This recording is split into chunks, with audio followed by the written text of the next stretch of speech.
about 7 o'clock. Good afternoon. Good evening. Thank you all. Good evening, I should say.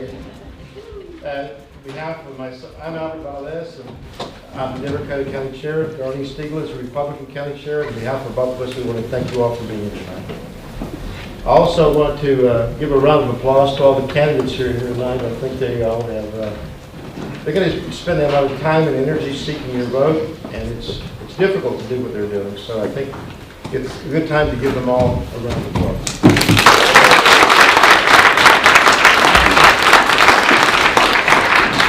As you know, as you may know from seeing the flyer, this is entitled Meet the Candidates.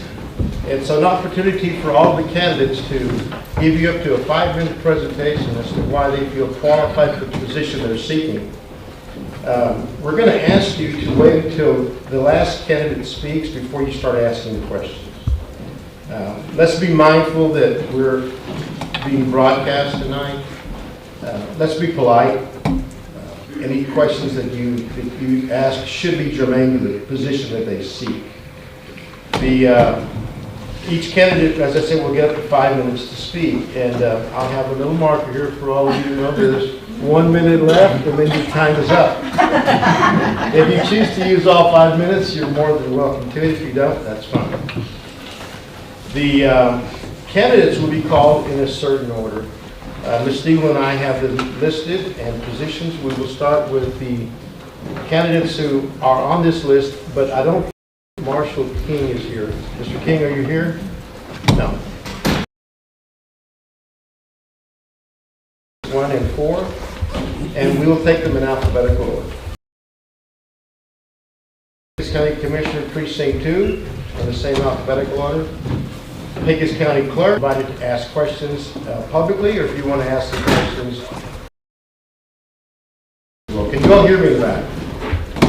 Okay, no, okay. I'm going to make sure that the mic is positioned so all we can if they want to the viewing audience. Ms. Stiegler, do you have anything? And I will be giving some dates. February 2nd is the last day to register. 18-year-olds that haven't registered, get them registered to vote. And anybody that you know that's moved into the county, get them registered so we can get their vote. Okay? And then I'll give you some more dates toward the end. Have you ever seen a place? Did I not tell you? One more thing. Does everybody have a cell phone? Either turn it off or put it on silent, please. Do that now so as to eliminate any interruptions during the candidate's presentation. Darlene, if you will, just introduce your candidates, starting with the Justice of the Peace, Precincts 1 and 4. Okay. Carrie, Ivy, and Paloma Key, they both had prior things going on in Imperial, so they will not be here. We have David Garza, if you would like to come. Where did you go? David Garza? Oh, there he is. Would like to come up, and we'll go first.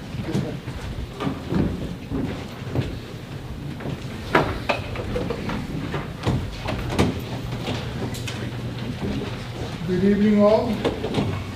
My name is David Garza, and I've lived in Imperial 8 years now. And we kind of like a little small town living. When me and my wife Deborah first came up here, it was for the purpose of working real hard, and so we both did okay. And as time progressed, we went ahead and did other work on the federal level. And then my background is actually in state corrections. So on a daily basis, I'm used to dealing with difficult circumstances or difficult people.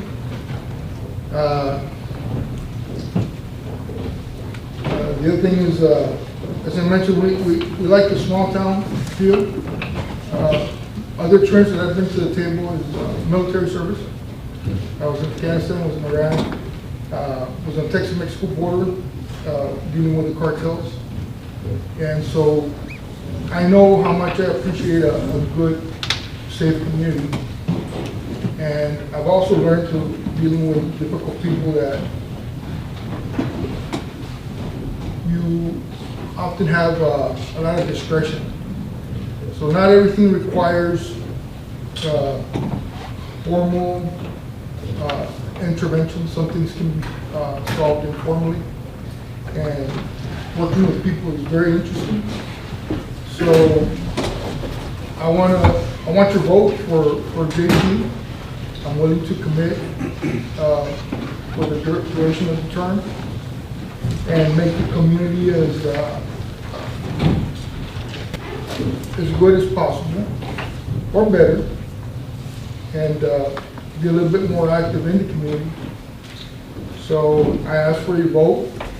I promise to treat everybody with the respect that I would like to have,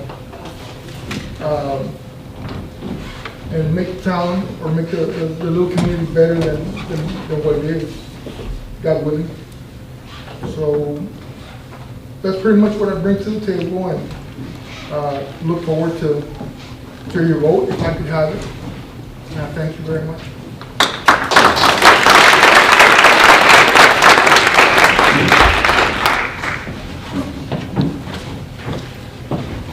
Next, we have Rankin Mitchell, who is my justice of the peace. And yes, I've paid my fine.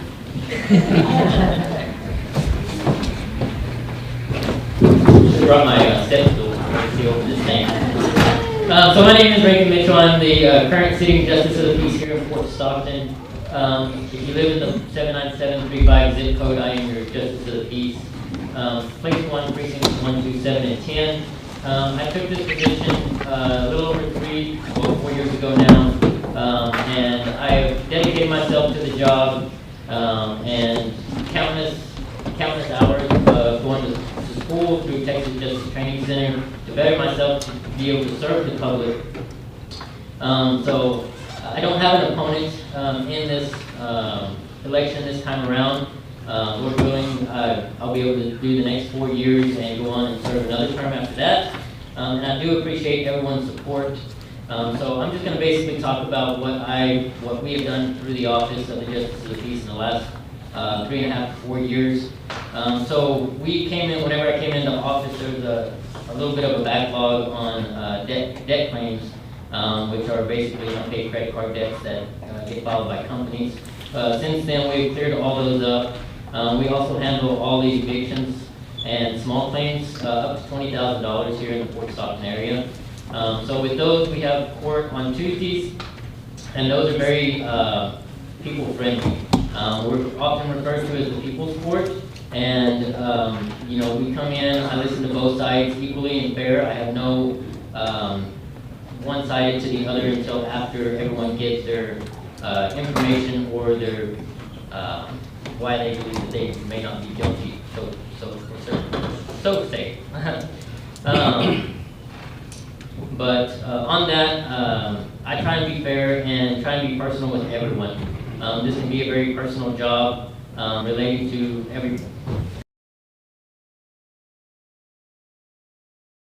people on their best days. And you have to have compassion for those people on their worst days. Like Mr. Garza was saying, there are people out there that you put the hammer down on, and they just need a little guidance.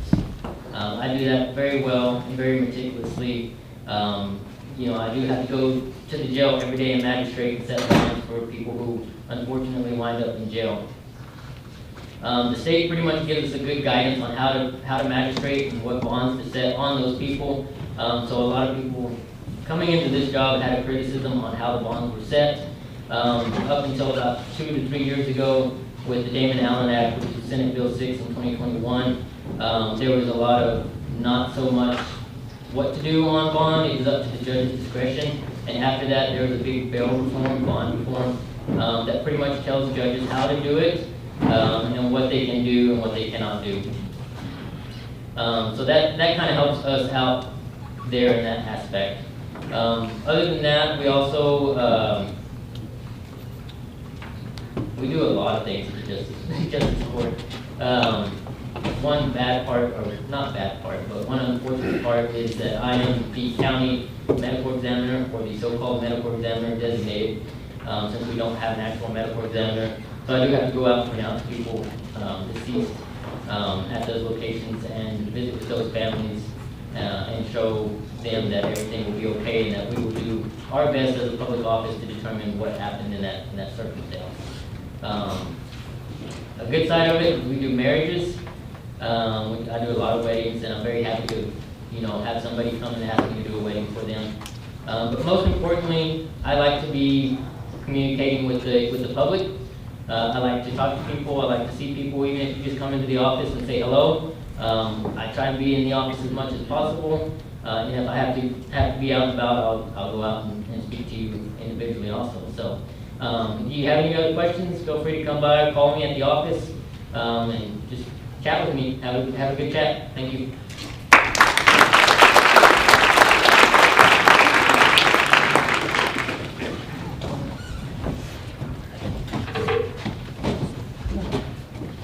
Okay, moving on to the Pecos County Commissioners, Precinct 2. We have Jerome Chavez, and we will let him speak. And Jerome?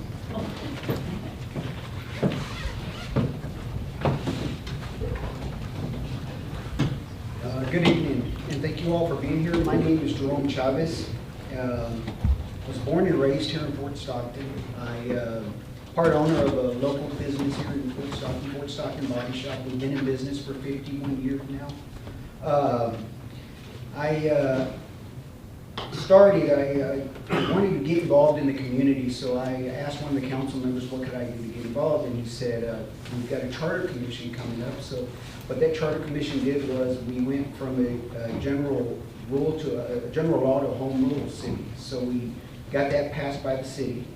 That sparked my interest in local government. So I signed up for city council. I was elected in 2023 of May, and I went through the end of June of 2025. Then I was appointed by the county judge to be county commissioner to finish the term that the previous commissioner had retired in. So I did, that's where I'm at now. I've been in office now for 7 months. When the judge and I had spoke about this, there were several times, and I told him, I said, you will not regret putting me in this position because I'm a working commissioner. That's what I do. I get out, I show up to work, I get after it, so I am a working commissioner. You will see me out in the field. I'm with the guys, I'm in the trenches, I'm digging ditches, I'm cleaning restrooms, I'm with them. So that's what I do. I have a strong working relationship with the city of Fort Stockton, all the county commissioners, part of the Chamber of Commerce. I work well with the Fort Stockton EDC, the CBB, and the Historical Commission, the Historical Society, also with the Pecos County Library.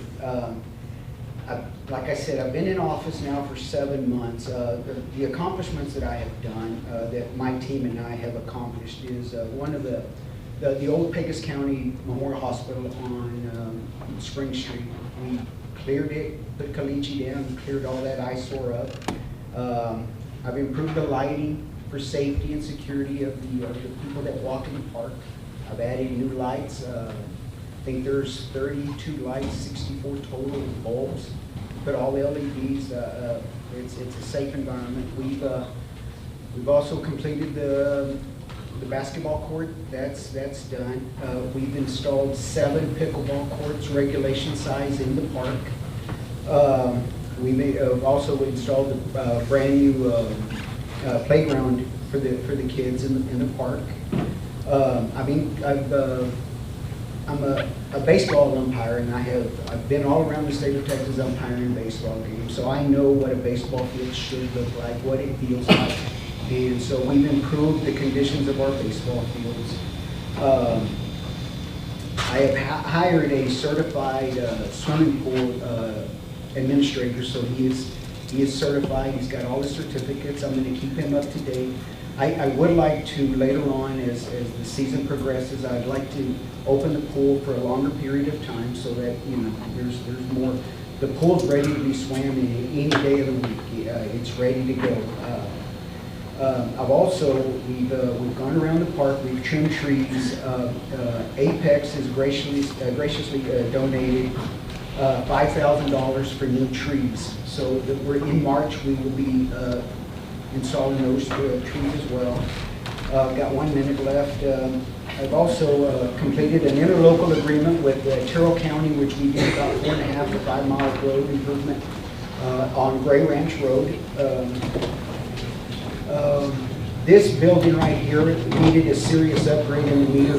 There was wires that were bare. We've done that. There's some more meter boxes that I've got to do. So I appreciate everybody coming here today. Thank y'all. God bless.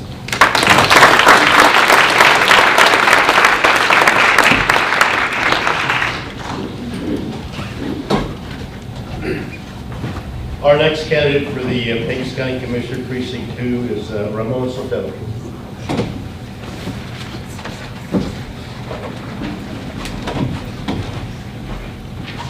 Good evening.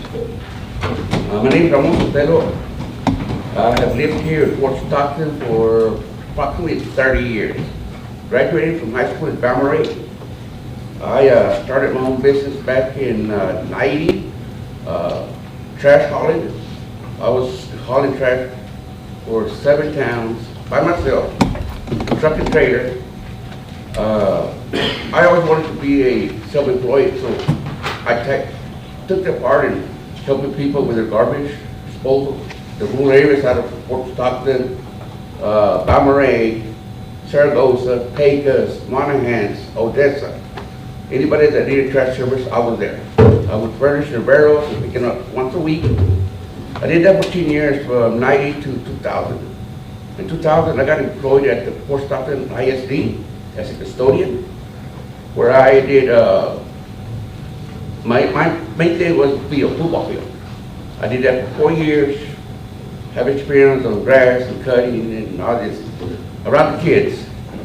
And then I started working for the city, and I was there for the water department for a couple of years. And a guy from TxDOT kept going out there, Ramon, go over there, go over there. I said, no, I'm okay. So I did the rec department, the city, the school, the rec department. Well, I've been around kids all the time. After that, I went up there and started working for the highway department. I've been there, this July be 20 years. You know, it's a challenge. That's every day. You got a contract at different roads. I have experience with roads, guardrail, anything got to do with roads. I have experience with grass. I was there for 4 years at school. I have experience with people. I was at crowd control or security at the bowling alley. So I've been around everywhere. And I just want to be out here and see, give you a vote to be county commissioner. I have experience with everything. I can carry a CDL license. You might want to go up there and look for me and don't worry about it. I'm in a truck, cutting grass on the roads, seeing what's wrong with the roads. I'm there 100% of the time. 110% of the time I'll be there, helping y'all. Like I say, I'll be out there with the guys. I'm not an inside person. I like to be outside. Other than that, one of the things I've seen, I've been driving around, we have a problem with lights in the Mesa View area. We went out there, me and my wife, nighttime, no lights. Garbage, no garbage. Why? I don't know. It's a necessity because we have burn. We can't burn no more. What do? They throw it in the country roads. We need trash there. We need lights. Baseball fields need to be used more. Have tournaments in here. Bring back Harvest Fest. I want people to come to the stop. That's my thing. Water carnival. been here since like 50s. And it's growing and growing and growing. Let's make it better. Let's get the community together and do something with it. I also would like to have we have a nice park, beautiful park. We have walking trail. I would love to have a bike trail, not only for the kids, but for grown-ups. A 6-foot race, frisbee tournament, I don't know what you call it, the little frisbee. Anything that brings community together, that's what I want. And being a commissioner, I can do that. I've been around, I've got the experience, and that's it for me. Thank you very much for your time. May God bless you.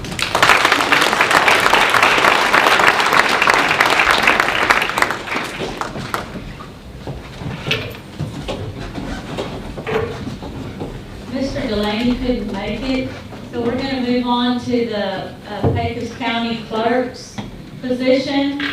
Leslie Davis.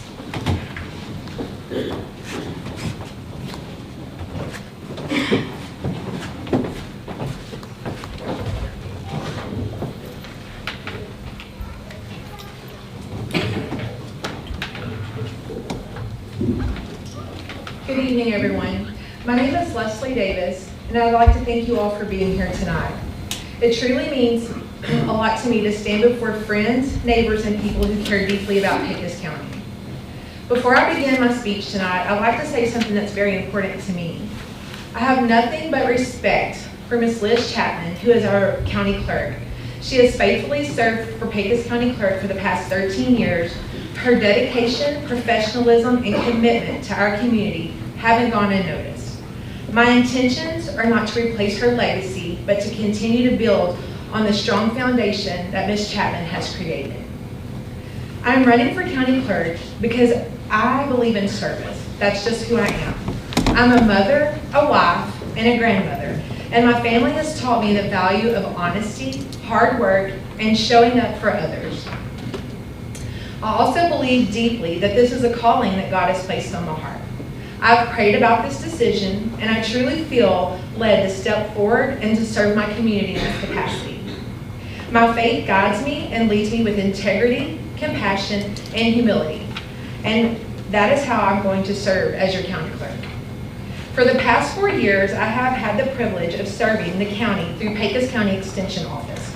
Working with the youth and families has shown me how much people rely on public servants to be dependable and reliable and willing to help. Our local 4-H program was without a leader for a little over a year. I had to step up. I had to ensure that every child in Pecos County could still participate in the stock shows across the state of Texas. I believe in showing up for our kids, showing up for our families, no matter the challenge.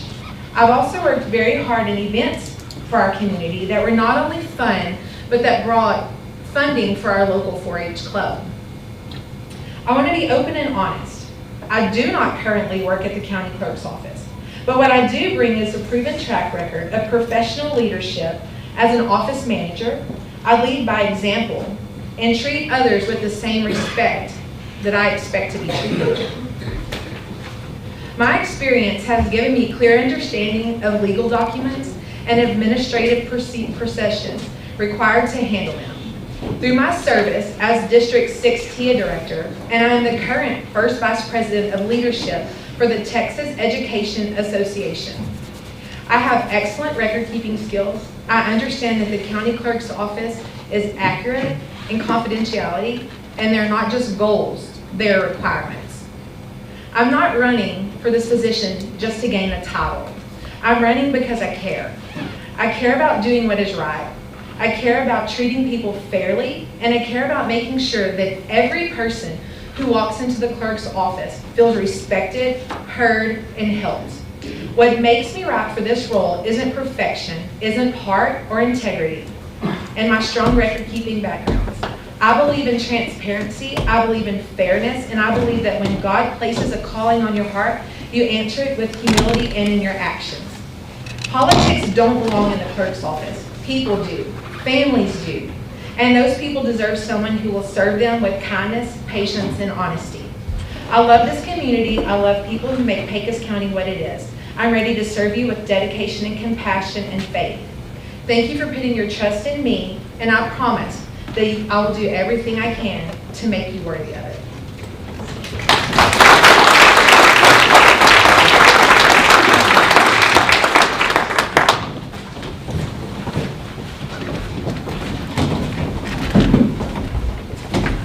Next, we have Rosie Holland.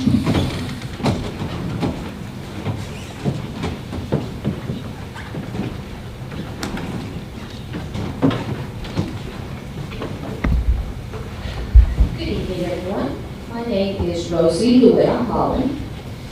I was raised in Hermosa, Texas. I moved to Fort Stockton at the age of 15, graduated from Fort Stockton High School. I hold an associate's degree as an executive secretary. I am a member of the St. Joseph Catholic Church. I also attend the First Presbyterian Church. I have a son named Justin Holland, a daughter-in-law, Savannah Holland, who reside in Fort Stockton. I do stay active in the community, chairing the Mule Deer Foundation. I participate in the road race. I also serve as El Buen Vecino board. I have been blessed with three backgrounds. We owned the business back in my younger days when I was married. Vehicles Unlimited. I served as a secretary assistant in the oil industry for Doug May Sue. I'm currently a legal assistant for the Valaverso office, and I have been for 14 years. I'm ready and committed to work hard and dedicate myself to Pecos County as your next county clerk. I am confident I am the best candidate to be the next county clerk. I've had 14 years experience, 40 years with the oil and gas industry. I have worked with the county clerk's office, and I am familiar with the office duties that need to be carried out, from court filings that consist of probate cases, occupational driver's license, criminal and property legal restrictions. I know exactly what kind of impact I can make here as your next county clerk. I will make sure to have motivation, communication, and to cross-train the staff and work as well as a team to assist the public. I know I have big shoes to fill. Ms. Liz Chapman has been awesome. Thank you, everybody.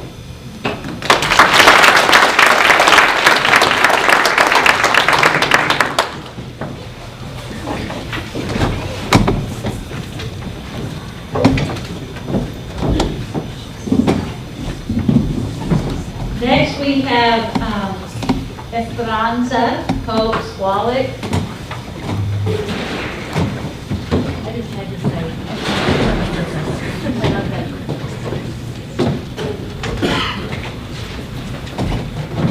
Good evening, friends, neighbors, and members of our community. Thank you all for being here tonight. Seeing this room filled with people who care about Fort Stockton is inspiring. It reminds me of why I've spent life here and why I'm running for county clerk. My name is Hope Swallow. I was born in San Angelo, Texas, but for the past 25 years, Fort Stockton has been my home. This community where I've grown, learned, and built life, I'm incredibly proud of. I'm the proud mom of two amazing children and the wife of an incredibly supportive husband. I'm also fortunate to have a strong circle of family and friends who keep me grounded and remind me every day how important it is to show up for the people around you.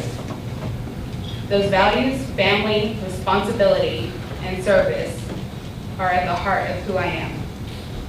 Fort Stockton is where I've raised my family, built my career, and learned firsthand how important it is to have local leadership you can trust. I spent 16 years serving the public, and if you're ever walked into the county clerk's office, chances are you've seen me there. I recognize half of the faces that walk through those doors every day, and I've always been there to help. Experience does matter. This office is about more than titles. It's about accuracy, deadlines, and public trust. Every record, every document, and every interaction affects real people and real lives. That's why this is not a trial and error position. It requires someone who understands the responsibility that comes with handling the public's most important records. Over the past 16 years, I've learned what works, what doesn't, and how it keeps this office running smoothly from day one.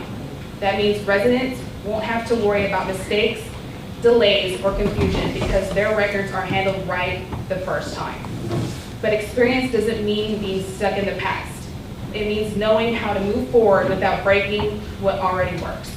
It means improving efficiency where needed, enhancing transparency, and making sure every person, especially our seniors, veterans, and families, feel respected and supported when they walk through the door. At my core, I believe in accountability, organization, honesty, and follow-through. I take pride in doing the right way, paying attention to details, and treating people with respect. That's how trust is built. And that's how I served the community for years. I know some of you may be wondering, why vote for experience over a newcomer? Because this office is not a learning position. With 16 years of experience, I can step in on day one and keep everything running accurately and efficiently. The public deserves stability and proven leadership. What makes me qualified? I spent years doing this work. I know the laws, the procedures, and the pressure that comes with serving the public. I've handled complex situations, met strict deadlines, and ensured accuracy every step of the way. Experience you can't simply gain overnight. But will I change if elected? I'm not interested in change for the sake of change. My focus is improving efficiency, enhancing transparency, and building on what already works for this office to continue to serve our community well. How do you know you can trust me? Trust is earned. I've spent 25 years in this community and 16 years serving the public with integrity, consistency, and professionalism. I don't take this responsibility lightly. Why am I running? Because I care. Fort Stockton isn't just where I live, it's where my roots are. This community has given my family so much, and I want to give back by serving the right way, with preparation, dependability, and purpose. Friends, tonight isn't about me just speaking. It's about us talking together. It's about your concerns, your priorities, and your vision for our community. I want you to know that if elected, this office will be in capable, experienced hands. I know this job, I know this community, and with my experience, I am ready to serve from day one. Together, we can keep Fort Stockton moving forward with integrity, experience, and purpose. Thank you, God bless you, and God bless Fort Stockton.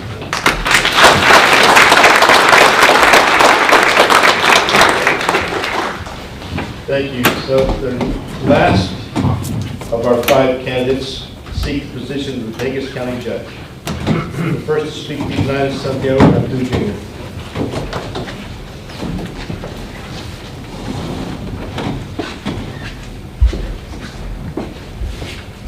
Good evening, ladies and gentlemen. And thank you for being here. I want to thank God for the opportunity to run for county judge. I've been married for 40 years. I've lived here for 53 years. I have 2 adult children, 2 grandchildren, and 1 on the way. You know, this community is my home. I care very deeply for it. If elected, I will be committed to serving the people of Pecos County. As a former county commissioner for 16 years, I have the experience and qualifications needed to serve as county judge. Because experience doesn't matter. As a former commissioner, I served in numerous boards on a volunteer basis, recreation board for 16 years, community action for 16 years, Chamber of Commerce for 5 years, Pecos County Appraisal Board for 15 years, Pecos County Memorial Hospital for 4, and in addition,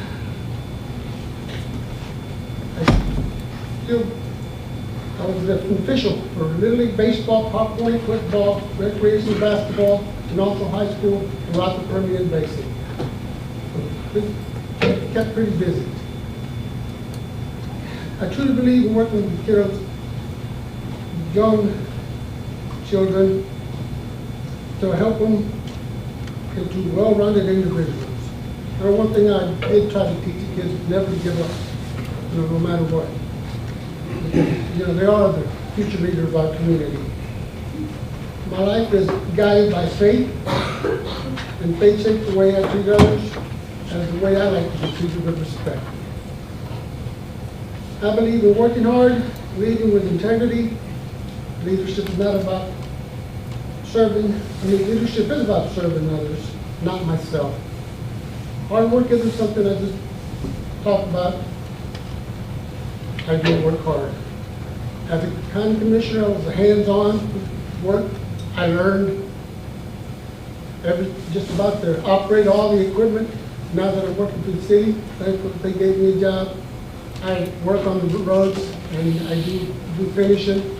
So that was part of my learning experience over there, has helped me in the future. But that's been the way I was raised. You work hard and you do as much as you can. I've always been a person that I work hard to improve myself and wherever I've been working.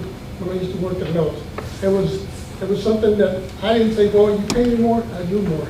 I looked at me the other way around. I always worked hard, and I need to see the fruits of that work.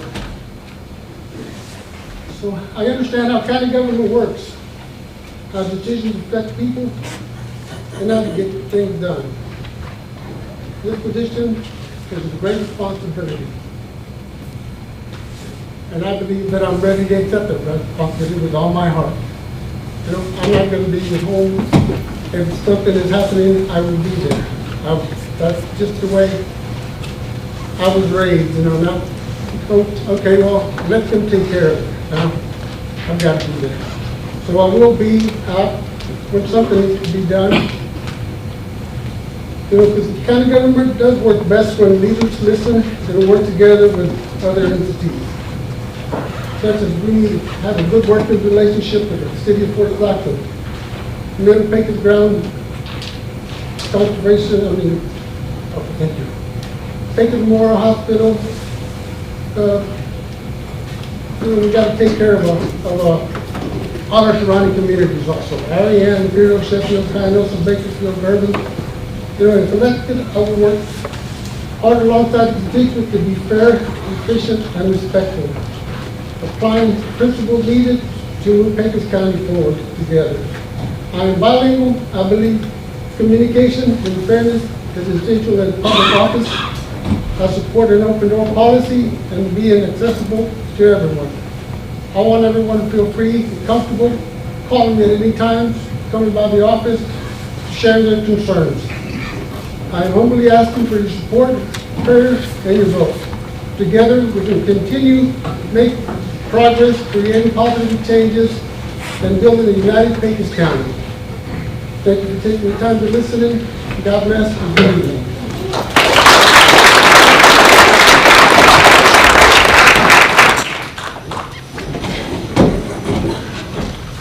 Next we have Lee Daggett, Coach Daggett.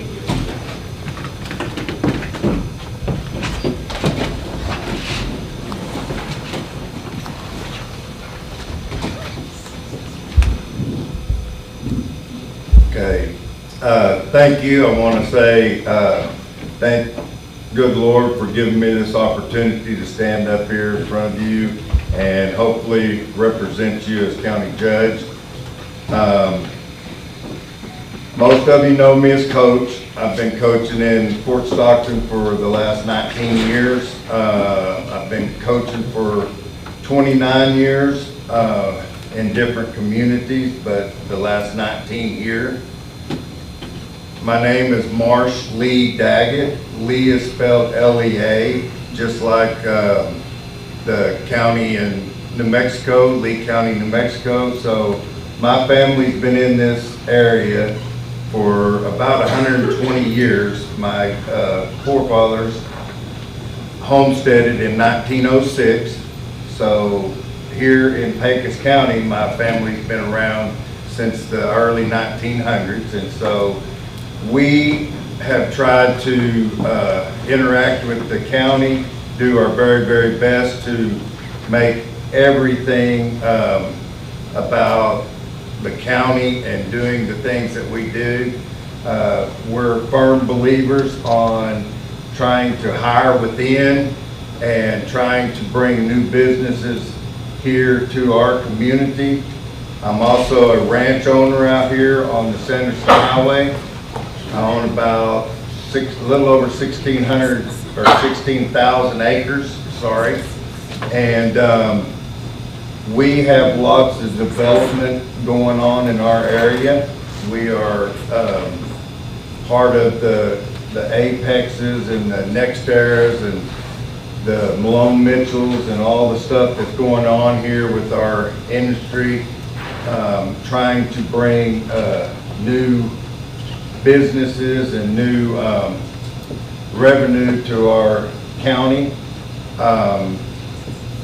As most of the people here in Fort Stockton know me, I grew up here as a son of a rancher. We also drove trucks and hauled cattle and sheep all over, hay all over the state of Texas and some into New Mexico and other county or other states as needed. Like I said a while ago, most people know me as coach. So I've either probably coached your kids, coached you. You know, I have numerous relationships with most of my kids here in Fort Stockton. I think I've always been fair.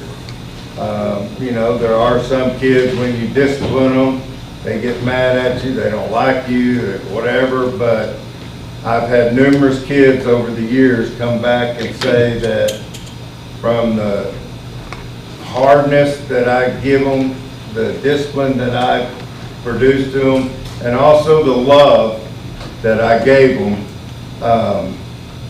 changed their lives. And, you know, as a coach, you want to do that stuff.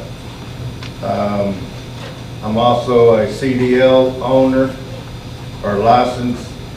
I have driven many of your kids around here. Handgun, I'm a concealed handgun holder.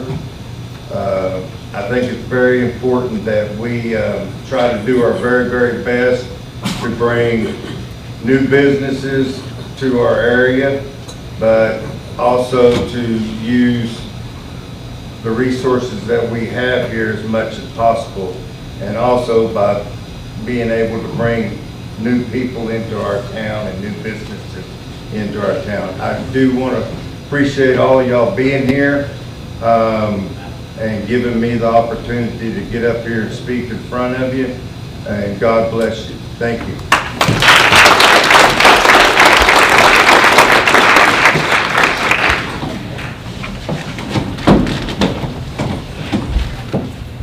Next, we have a breath of youth. We have, and I'm not going to even try to say her maiden name. I'm just going to say Emily. Because I've got to learn it, but I haven't been. I'm scared to say her name for fear of butchering it. But good evening, everyone. Hello, bonjour, and buenos dias. My name is Emily Febi Natividad. So yes, it is a little hard to say.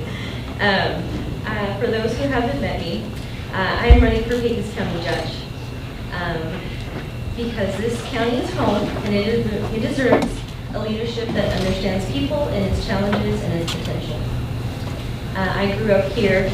I ran these streets with my bike, with no shoes on, through the park, playing water balloon fights. So many of you I've seen tell me, slow down, get out of the street. So it's good to see everybody's faces here tonight. I'm a Fort Stockton High School graduate, class of 2009, and I continued my education at Midland College, where I hold an associate's degree. My husband and I are raising our 2 daughters right here in Pecos County. And like many families, we're balancing work, school, bills, and music. And the hope that our kids have a strong future close to home.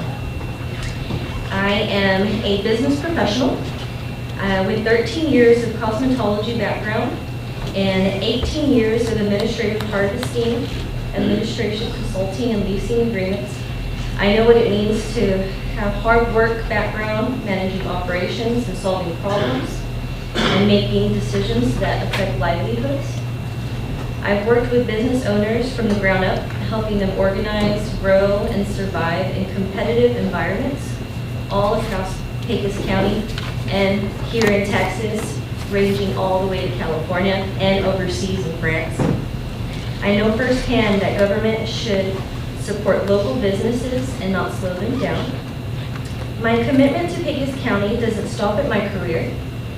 I've organized many community events, such as Barrio Fest, if you know that one. Served on many boards, like Community Action, and stepped in when important programs were at risk for being lost. I've spoken up against wrongdoing when it wasn't easy, because protecting taxpayer resources and essential services truly do matter. I'm especially passionate about advocating for our seniors who often feel unheard. They build this community and they deserve dignity, respect, and county government that works for them. Out of my love for this community, I've also funded a free social running club, so if you've seen me running down the road, yes. A simple idea that I created, welcoming space for our neighbors to connect, stay active, and build a community. That's how I view leadership, bringing people together, strengthening, and the ties that make Pecos County strong. The role of county judge is not just about politics. It's about leadership and responsibility. It's about managing county business, working collaboratively with commissioners and supporting public safety, emergency services, overseeing infrastructure, and ensuring taxpayer dollars that are spent wisely and transparently. If elected, my priorities are clear: transparency and accountability at a county government, fiscal responsibility and respect for every taxpayer's dollars, economic growth. I'm sorry, I'm a little tongue twisted. I've said this many times. Growth that supports local businesses and jobs, and strong infrastructure and essential services, and advocacy for our seniors, family, and underserved residents. We are evolving, and it's time to be better, to do better, and stop letting the same people or friends of friends, because so have money to back me up or play me on community levels. It's time to take advantage of the people who, or not to take advantage of the people who make up Pecos County. When I say enough is enough, it's because I've seen firsthand on what happens behind closed doors, especially sitting on boards. I'm one to be a whistleblower, and when the time comes for it, I can become one because I speak up for my people. I'm young, but my endurance is no match. As public officials are here to serve you and not you serving us. That's where a lot of politicians get it wrong. And I want you to know that I'm not here going for county judge to have my career in politics. I'm here to serve you, Pecos County. With my management expertise that I have on my belt, I know exactly what works and what doesn't work, and I know how to work collaboratively with commissioners. I don't fight, I don't argue, I listen first, and I know all of this is telling you the time's up, but I want to let y'all guys know that I'm running to serve you, your families, your livelihoods, and your future, and I will not back down from that responsibility. I'm Emily Betty Natividad, and I'm ready to be your next county judge. God bless and thank you so much.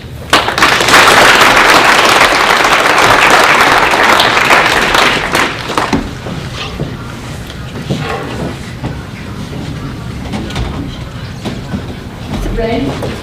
Okay, we have Remy Ramos next.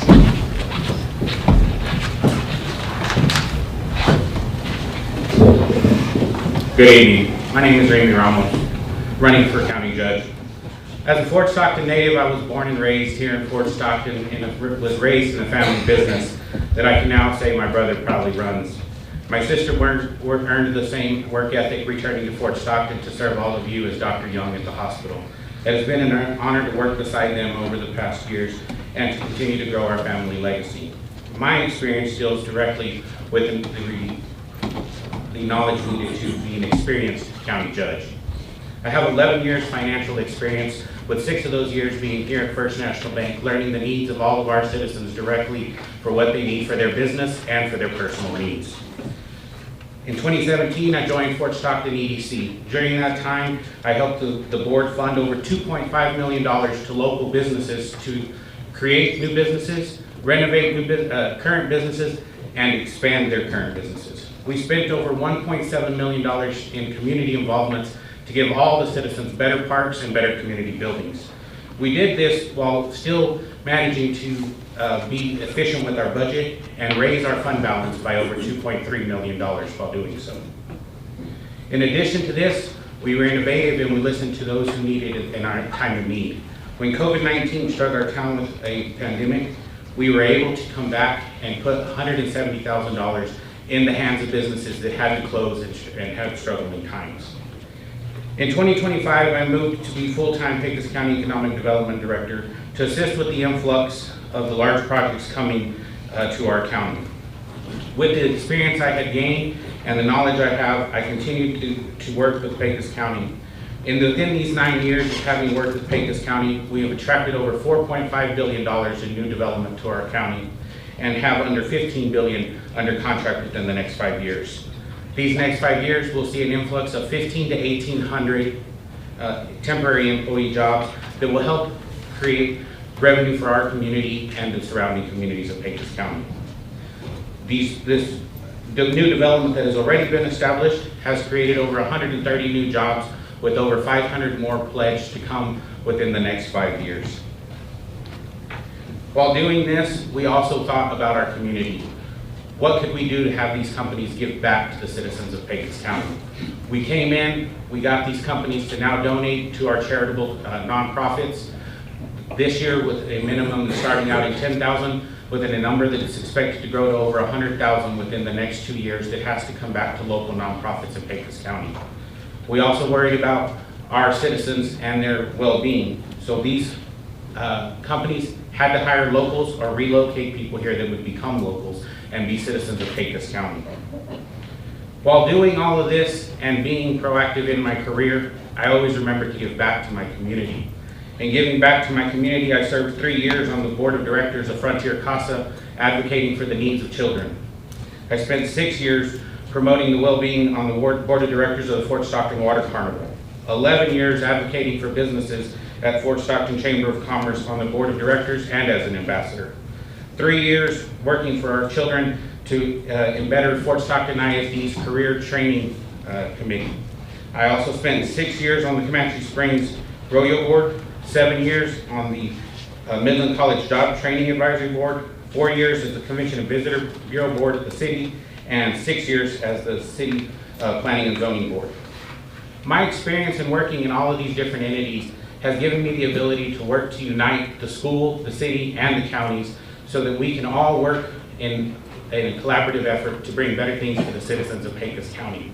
It's not just the schools in Fort Stockton, it's schools in Buena Vista, it's schools in Irene, it's Chamber of Commerce's in Irene, it's the nonprofits in all of these areas that make this county a great place to call home, and it makes me proud to run for county judge. Thank you and appreciate your time this evening.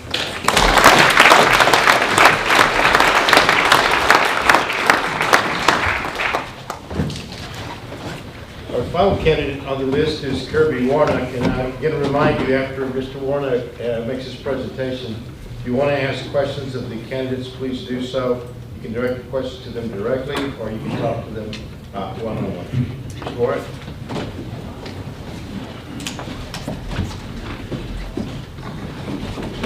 Well, I can see they save the best for last. And as my daddy always told me, if you're asked to make a public speech or say a prayer, keep it brief, son.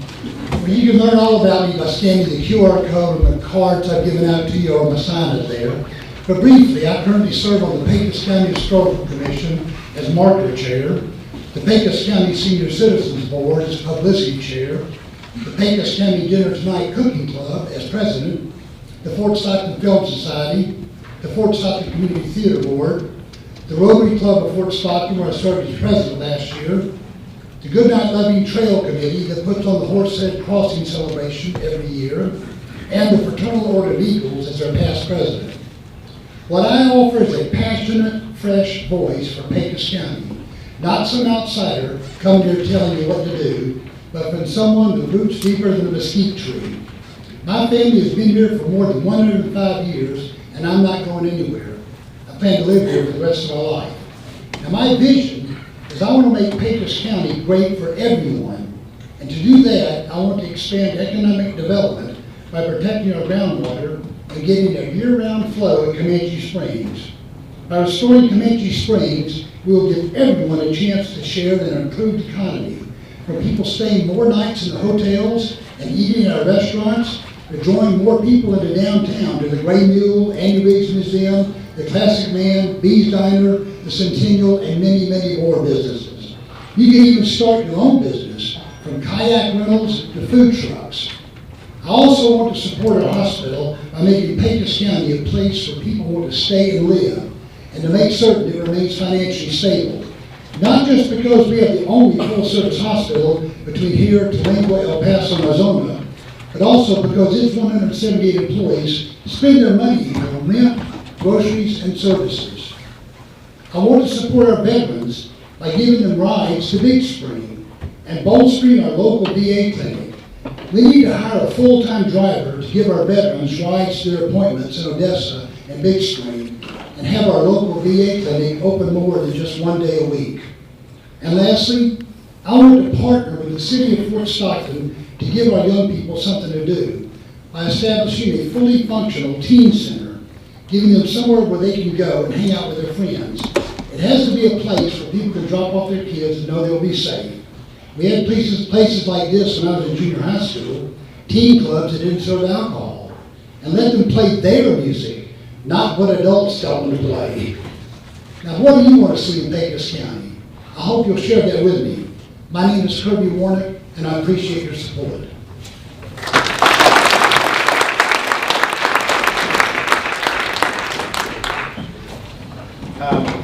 At this time, I'd like to recognize some of the candidates that are running that are not sitting at this table with us tonight.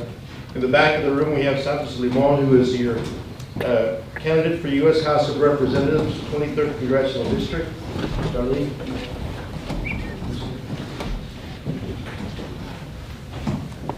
We have Linda, who is here, no, not Linda, what is it? Sandra. She's here with Dawn Huffines, that's running for comptroller, and then Middleton. Mays Middleton for Attorney General, and also Kiko Conseco for 23. Okay, and so we've got them, and we've got them in the back. So you go by and speak with them.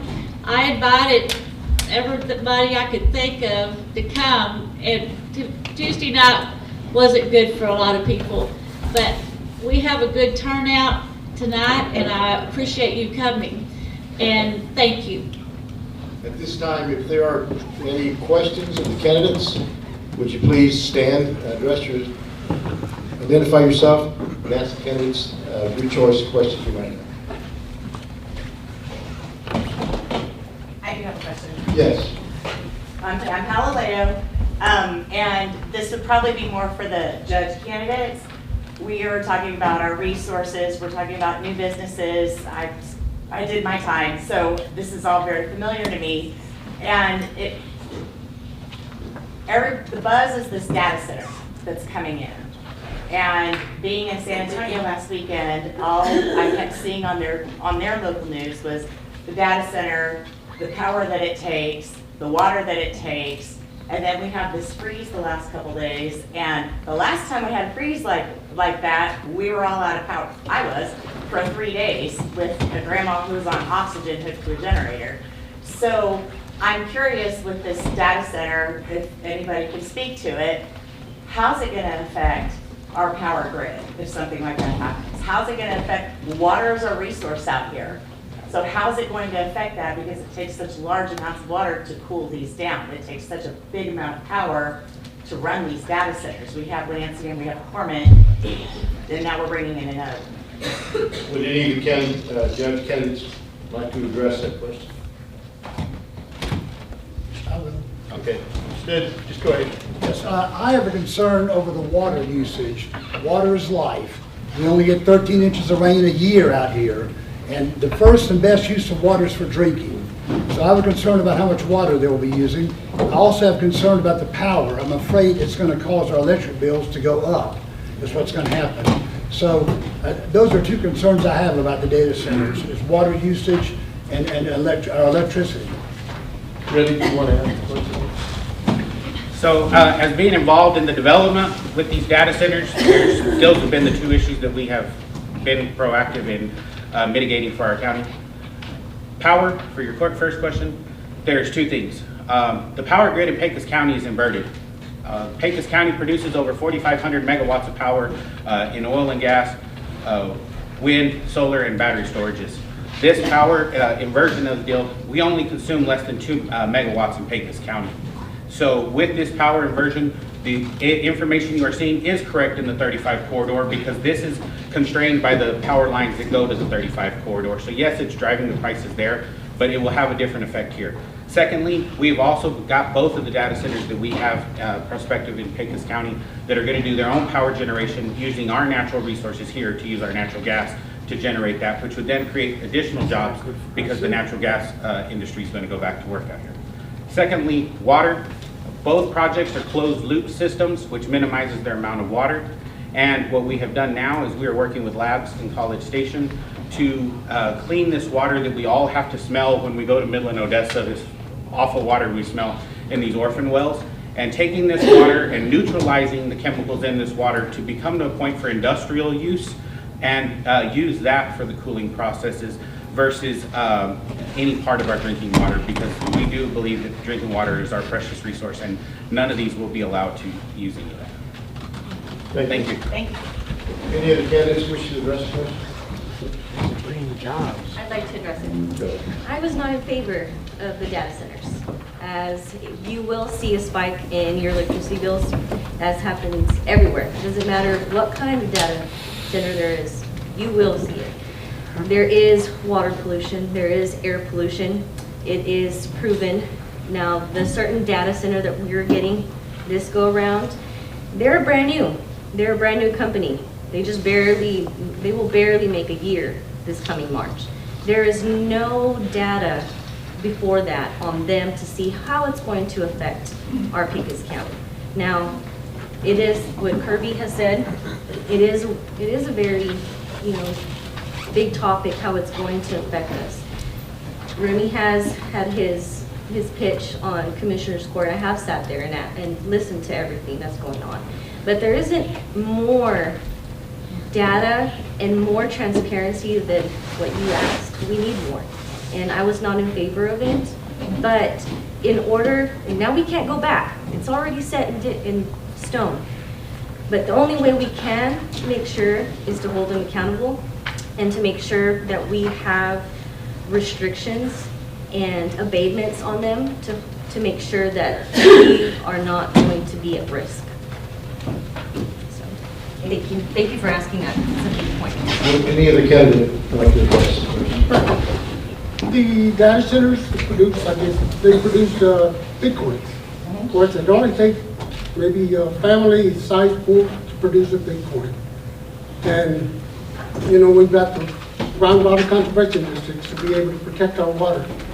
So they're the ones that have parameters, and they've got the monitoring wells all over Pecos County, where if it affects our table, I guess they start cutting off the people that were given, I guess, the usage whatever they use, they'll start cutting back on them first before they go to the historical use of people that had water before. So I think, there is not a whole lot of studies, but, they do have things to be able to protect us to where we're not going to lose our water. Okay? Anyone else? Thank you. Are there any other questions that you would like to ask candidates? Yes. Hi, I'm Jennifer Gonzalez. I had a question for the county clerks. In a rural county such as ours, where many landowners are elderly, heirs live out of state, and properties may go long periods without oversight, the county clerk is often the first point of contact when a questionable deed is recorded. While the clerk cannot judge intent or capacity, what specific administrative safeguards would you implement to reduce deed fraud and protect vulnerable property owners? Okay, that question goes to our three candidates for Pecos County Clerk. Any of the three would like to address the answer to that question? I know it's a bit complicated because it requires knowledge of how to review those types of applications. Are there any candidates here that feel like you want to ask the question? Usually most of the time we recommend you can't give legal advice for those. Because if we give them legal advice, then it's a lawsuit for us. Most of the time we recommend them a land attorney because yes, we do see land fraud a lot. But yes, there is statutory, there are laws that we have to follow. So we cannot give them legal advice, but we do, yes, land attorney is the best thing we can recommend for them. Would anybody else, any other candidates like this? Jennifer, I cannot answer your question, but I can tell everyone in the room that I will learn to answer that question. I can get the information and I will learn that information, and I am looking forward to learning all of those answers, how to run the county clerk's office. But at this point in time, I'm sorry, I can't answer that question. Same here, Jennifer. I can't answer that question for you, but we will work together to find that answer for you. Thank you. Are there any other questions of the candidates tonight?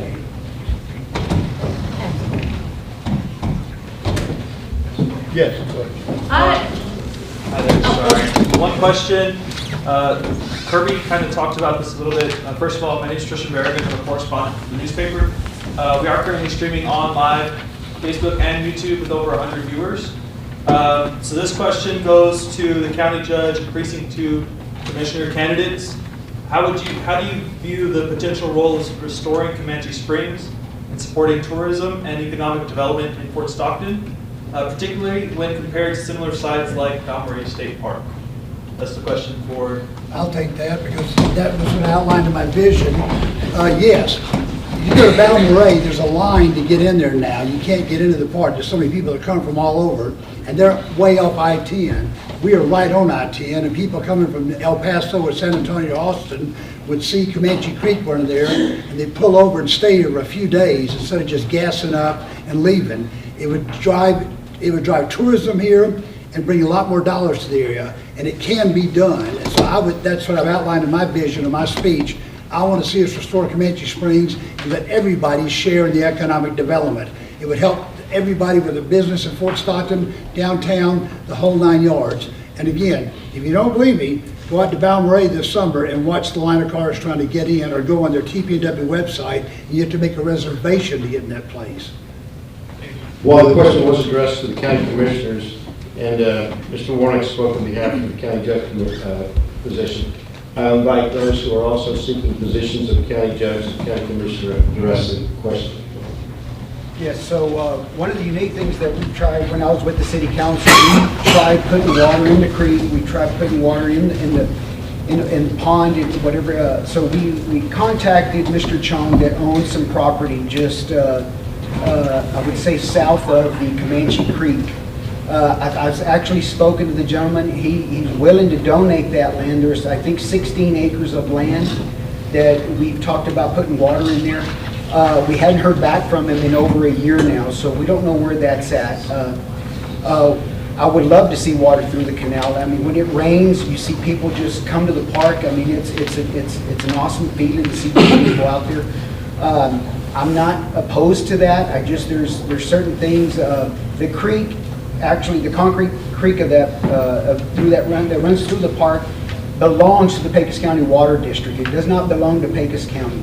We've got the blessing from Pecos County Water District. We've got the blessing from the Middle Pecos Groundwater to do those things. We just need to come up with an idea of how to get it done. The other thing that we've done in our precinct is we've drilled a well for irrigation. You know, that could be a possibility. Maybe we're not permitted to do that with that. It's permitted for irrigation purposes only. We could probably go back to the Middle Pecos Groundwater and ask for permission there. It's the canal needs a lot of repair. There's concrete slabs that are missing. It would take money, so that's where we're at there. Thank you. Thank you. Would any other candidates like to address the questions? You know, I would love to see that canal running all the time. I'm personally, when it rains, I come down to the park and I drive through and enjoy the scenery. But I mean, who would know how many gallons of water it would take to make that possible? You know, if it is, what are we going to do? We're going to kill the fields out there and over here with Belding. Well, they need the water for their business to flourish, the ponds and everything else. They grow hay, and there's more than one business out there. So, you know, you're going to grow the economic, you're going to kill some businesses. So how, you know, pick and choose something. But, you know, I think it probably may take an act of God to send us maybe 18 inches of rain for the next 10 years, and maybe it'll be flowing. It'll be wonderful. Thank you. You got my vote if you can bring that over. Yes, go ahead. So one of the things that we've got right now, we're permitted through the Middle Pecos groundwater that we can use 2,500 acre feet of water for the irrigation of the park. We currently use about 36 million gallons a year. That 2,500 acre feet runs about 81 million gallons a year that we could possibly use on. So if we could go back to them and maybe get permission to run water through the canal into a pond, you know, that's a possibility. So, thank you. Thank you for that question, Tristan. Anyone else like to address the question? Go ahead. On that, Tristan, you know, anything that we look at is going to take money. And a lot of times we're squeezed so much on everything that you do, just like we were talking about the data centers and stuff like that.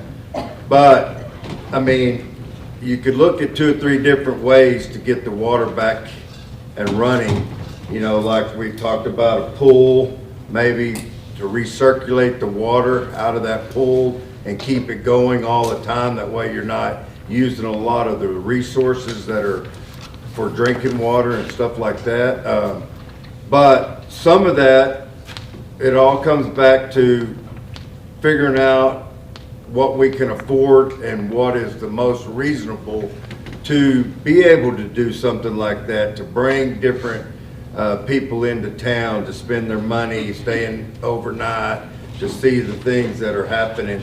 But it takes money, and all of that is going to have to come down to trying to figure out where you can spend the money and what are the best resources for this county to use that money. And so that's just kind of how I feel on it. If, you know, basically anything you do, it's going to come back to whether it's bringing money in or whether you have to spend money, and how much money you're going to have to spend to get that, and will it repay itself in the long run. Thank you. Any other candidates? We have an add-on. She wants to address your question. Go ahead, Ms. Jennifer. I had a couple more questions, and it's more towards the county judges. Senior Citizen Center and Humane Society for these dogs, cats, all over our county. I can't tell you how many dogs I pick up in the field that get dumped off out there at oil field sites. Do you guys, any of you, have any plan at all to open up a humane society that can generate jobs and possibly bring in a couple of vets here and there that can do some shots, fixing, anything to kind of get the animal population under control in our county? And with the Senior Citizen Center, we've got a lot of people in our county that could really use something other than the inside of their house, and maybe something that they can be bused to, you know, daily, weekly, something. So you guys have any ideas as far as that? I do on the Senior Citizen Center. I serve on the board there, and we have tracks, bring them down there. We have a potluck. We have a community potluck for seniors once a month, and tracks will bring them down there. And we started showing films at the community theater in the afternoons so the seniors can go see those movies for free with free popcorn and free Cokes because they don't like to drive after dark. And so as far as the seniors, I've got personal experience with that, and I want to continue to do what we're doing and try to bolster that. I have the same problem where we live. People come and dump animals there all the dadgum time. So I share your concern with that. That would take establishing a humane society here and paying someone to be there to do that. But I share your concern about the animals being dumped because I've had to go personally take care of that myself. Jennifer, to address the senior citizens first, having been active and donating time and meals with the senior citizens, as well as my sister-in-law working for Community Action and working with them, I have seen the grants that are available at the state level that we need to try to maximize to bring to Pecos County to benefit the senior citizens. I agree, and I've had the conversation with Commissioner Pancho about expansion and or replacement of the current senior citizen because they don't fit in there. They have a great turnout when they do it, and it's amazing to see that many elderly from our community get out and congregate. So I'd love to see that.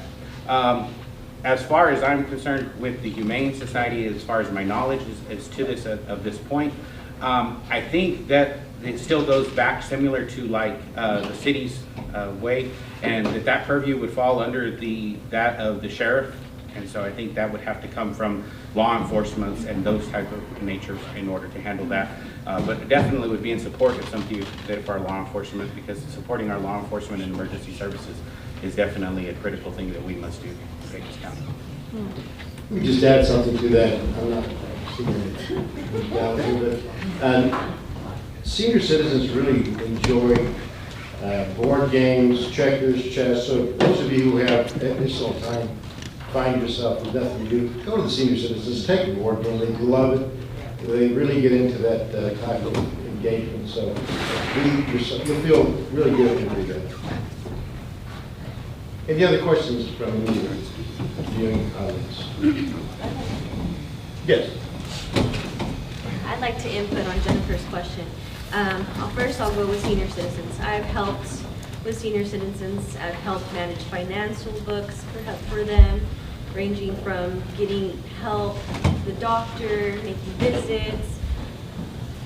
Our community action does need a revamp of grants, and there is tons of grants that we could go for. The only thing is it's work, and it's work that I'm very encouraged to do because I see firsthand what they need.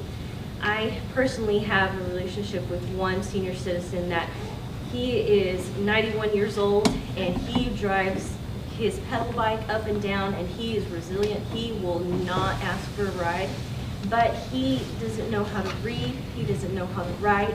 So when he asks for help, we need to be able to give that help.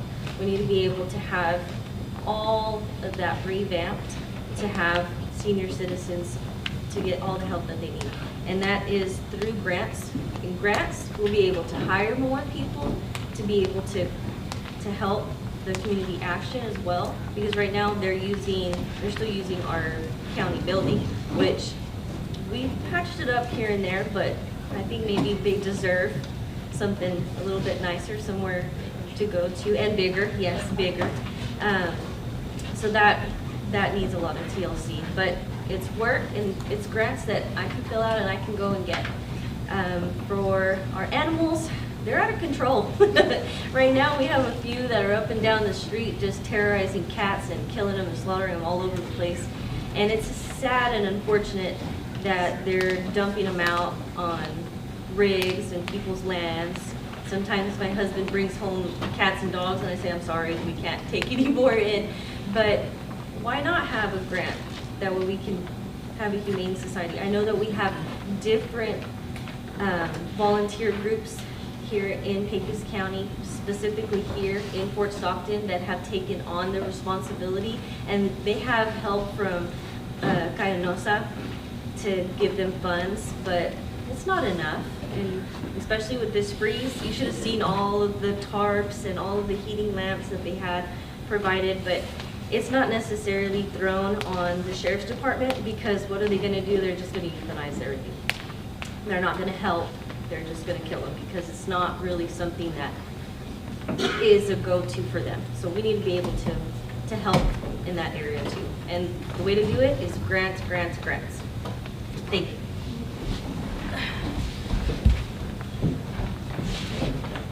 Okay, Kristen has a question, and I have a question also. Oh, you, okay. I have several questions, because, as you can see, people that couldn't be here tonight asked me to ask these questions, but a lot of them were already answered, so we're good with that. So many had messaged me that they would like to see more events at the Coliseum. The city and the county should be booming, a booming community, and yet it isn't. There is nothing for people to do in general. What do you, I know we've got our county commissioner from precinct 1. Is he still here? Okay. We can't just all put it on my commissioner's back. It has to be, you know, other commissioners. It has to be county commissioners, all of you, and the judge as well. So if you would each take a moment, and what can you do to generate more income and bring more people in, specifically targeting the Coliseum area?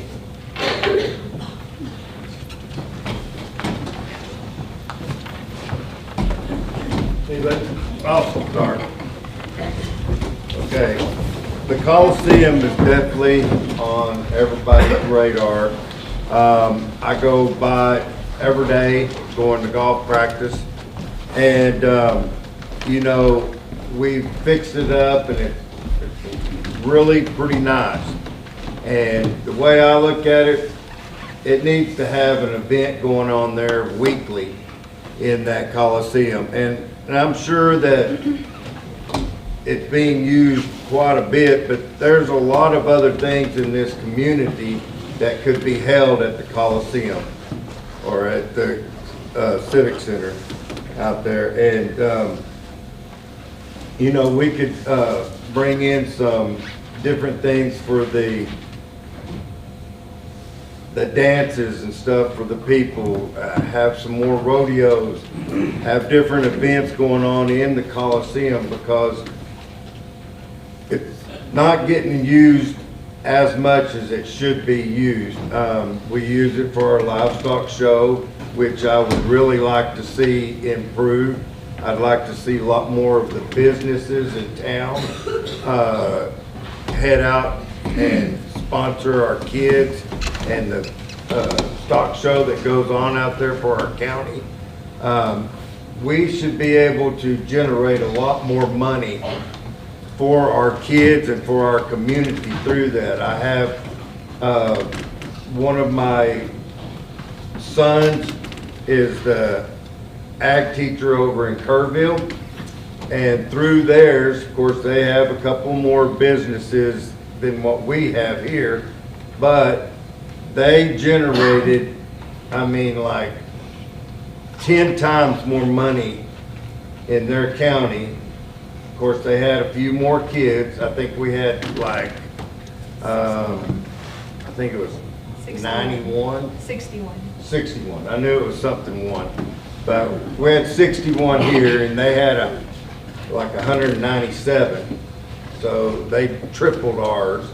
But they generated something like nearly $2 million for that group of kids from local businesses. Of course, they, you know, have, like I said a while ago, they have a few more than what we do, but we've got to get more people getting out here and using it. But when we do have events going on in there, we need more of the community to be interactive. You know, I'm a landowner and a rancher out here, and I was up there bidding on some of the stuff and giving some of my money to our kids and what was going on out there. I know I see a couple of other people out here in the audience that was there, but that room should have been filled with just people bidding after bidding after bidding just to help our future, and our future is the kids. And so events like this, we need more of them, but it all comes to the ones that we do have, we need more interaction in it. We need more people going out and being a part of it. And so I look forward to any ideas that you have of different events that we can have in there. And I totally agree, we do need more events in there, but we need to get more of the community and the county involved and more of them coming out to see what we're having there, because it does cost money to run these different events in the Coliseum. Thank you. You know, one of the notes. Oh, go ahead. But, you know, like lots of people out here, being a part of a recreation, as being on board, being a coach, you know, there's always saying, hey, what are y'all gonna do? What are y'all gonna do? You know, we need people to step up, grow from the community, and if they want, you know, more events, bring ideas, but be involved. Don't say, hey, this is what you should do. No, this is what we should do, right? So if people have ideas and they want to, you know, come by the office, anybody's office, judge's office now, the commissioners, commissioner number 1, you know, go by his office, talk to him, they'll listen. All right, thank you. One of the things that I have done at my precinct is I have not turned anyone down on any type of event. Like, for example, I've got a dog show scheduled in February. I've got a revival. People are coming out of Odessa that are going to have a revival in June. I host the 4th of July. I've got a baseball, I'm co-hosting a softball tournament, with Fort Stockton Independent School District. They're bringing in all kinds of schools so we're using one of our fields plus their high school field. I've already got a baseball tournament scheduled in May at the park. I hosted the Polar Plunge this year with January the 1st, which is going to be an ongoing event. I mean, we're going to host it every year.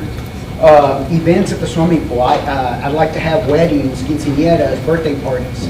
So, you know, my phone does not stop ringing. I have not turned anyone down. As long as I can legally and do it, I'm there. Thank you. Anyone else? Any other candidates want to address? Okay, go ahead. Having served 6 years on the Comanche Springs Rodeo Board, I've had the fortunate opportunity to give back to our community in this great building and put it to use. With the last 3 years, we've been able to sell it out. As a partnership with the county, the rodeo board has donated back over $25,000 that the county matched dollar for dollar. We replaced with new LED lighting in all of the facility, moved those bucking chutes, and we're able to revamp the bathrooms up front. So these partnerships is what it's about. And I think getting all the people of our county to turn out to these events is also part of being a partnership with our city. This comes with being a partner with the city's tourism board and the city's management. And together is how we bring events to this town, because the county does not have any type of tourism department. It does not have any funding allotted for that because of restrictions in the tax code.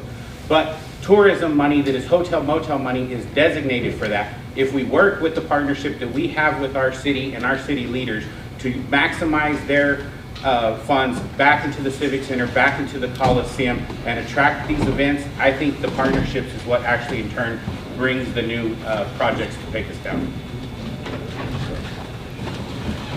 Okay, yes.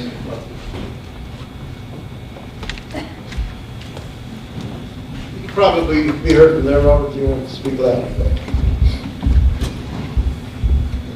There's no doubt that West Texas, Pecos County, all of our area here is fixing to get hit with a lot of development. There's things that's happening that a lot of y'all don't know about, and I really shouldn't be talking tonight, but I need to. Here's why. It starts from the Fed, down to the state, down to the county, down to the city, school boards, and on and on and on.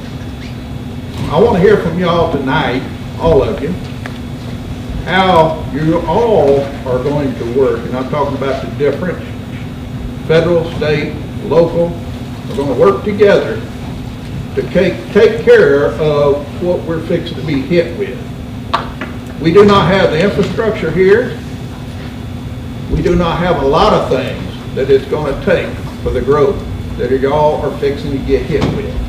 I'd like to hear from y'all how you're going to plan for this growth, and it's happening right now. So just to summarize, you're asking how the candidates plan to handle the growth that's about to occur in this county. Is that- We actually have a congressman, candidate for U.S. 23rd Congressional District, Mr. Lamont. If you all don't have a problem, we may have a better answer from him. It's just, we started from federal, so we started from way up.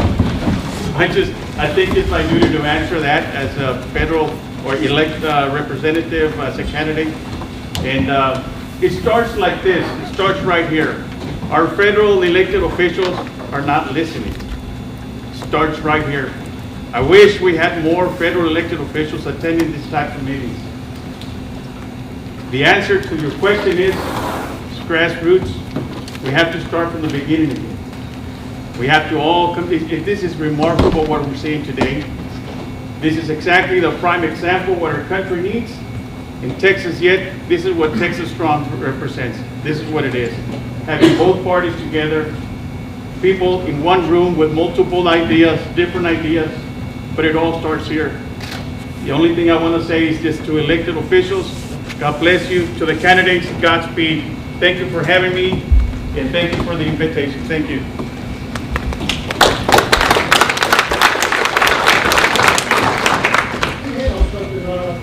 The federal, state officials are not listening. Because a few years back, our rollback was at 8%. And they put it down to 3.5 for the rollback.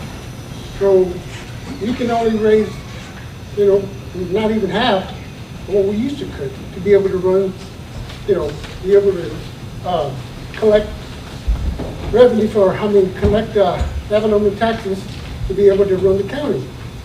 So they kind of handcuffed us, but they came from the state, from the local government. So that does kind of handcuff us. When we say, how are we going to handle it? Then it'd be nice if we went back to the 8%, so that 0.8 instead of 3.5. So that would increase the money that the county could raise to be able to, fund all these projects. So, he's right.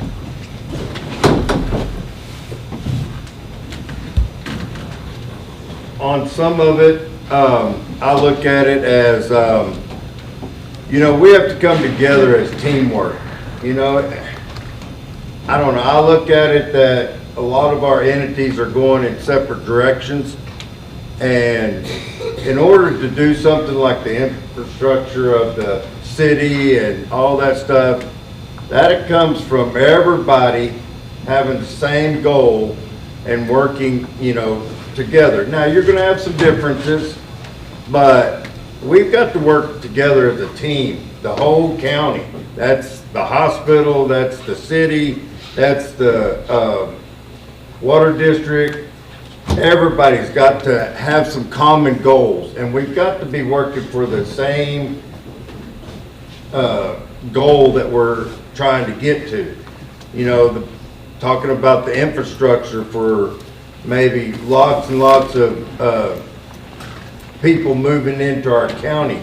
Yeah, that would really help the economy, but our city is probably not equipped to handle something like that big. So it would take all of us coming together to try to figure out the cost and how we're going to make this happen and pull it all together. And it just can't be, the county, it can't be the city, and I don't see that it can be, any of the other things besides teamwork. I have a lot of stuff going on out at my place along with all the other ranchers around us, and it's looking positive to bring some new businesses to town. It's our job to work together to make our county, make our city, make our hospitals, everything presentable that people want to stay here. You look at new coaches coming in and new teachers and all the stuff like that. Our old superintendent, his family didn't live here. He lived here, but his family lived somewhere else. How come we're not able to bring the whole family here to live in Fort Stockton? It's because we, as a group, a county, a city, hospital, we're not working together. We're not making our county presentable so these people want to bring their whole families here and live. They just want to come get the money that is generated here and then stay for a couple of years and leave. In the last probably, I don't know, since I was in school, which was a long time ago, it seems like our county, our city, we've kind of taken a drop. And I know that it's probably not that way. But as a person that's lived here for a big part of my life and my family's been here forever, I don't see the things that I saw back when I was in school growing up. It seems like we have a lot of oil field activity going on or gas activity going on, but it's single people coming to work and they're leaving their families elsewhere. We need to figure out as a county, we got to figure out how to bring that whole family, because if we get that whole family here, now it's better in Pecos County. And not one person's only spending money here, but now his whole family's buying from our grocery stores, buying from our filling stations, or buying clothes here. That's what we need to do as a group or a county. We've got to figure out ways to bring that person here and get them to stay here. And then as a group, we work on the infrastructure, we work on some of this other, but it's got to be done teamwork. It can't be just done individually, and it's not going to happen overnight. So, thank you. one of the things that I'm involved is we have what we call a summit meeting. We have 2 members of the county, 2 members of the school, they being one of the school, and 2 members of the city council, where we get in there and we break bread for about an hour and we talk about where the school's going, where the county's going, where the city's going. That's one of the things that I cannot stress enough about, is that we have to unite. These things are coming fast. You know, I was at a TAC conference and they said, get ready. When these things hit, you've got to be prepared. So we are working at getting that, we're working to get it prepared. So, thank you. Yes. I'd like to answer on behalf of Don Huffines for Comptroller's Office. So as the Comptroller's role for the question that the gentleman asked was specifically about where are the funds going to come from? How are we going to prepare for what is coming here to West Texas, specifically here to Pecos County? And the question is simple. It's advocacy. The lady that's running for judge keeps saying grants, grants, grants, and that is a vital role of the Comptroller's Office. But that's not the limited role of the Comptroller's Office. It's making sure that you're holding these companies that are coming in, who are wanting to break ground, bring these big data centers and everything else accountable to the county, to the state, and make sure that all of the representatives are also doing their part to make sure that they're holding those businesses accountable. Because it is going to change the landscape of West Texas. It currently is changing the landscape of West Texas.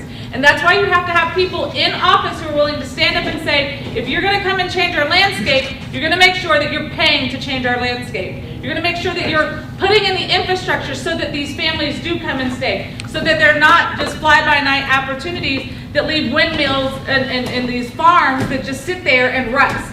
It's time for the people of Pecos County, West Texas, and the state comptroller's office to make sure that these businesses that want to pour into these areas are doing so responsibly and are bringing growth and not just a fly-by-night opportunity. The comptroller's office is solely responsible for the funds that come in and out of Texas. So you want to make sure that you have somebody in there like Don Huffines who's going to fight for West Texas because he believes in West Texas, which is exactly why we're here tonight. You can learn more at donhuffines.com.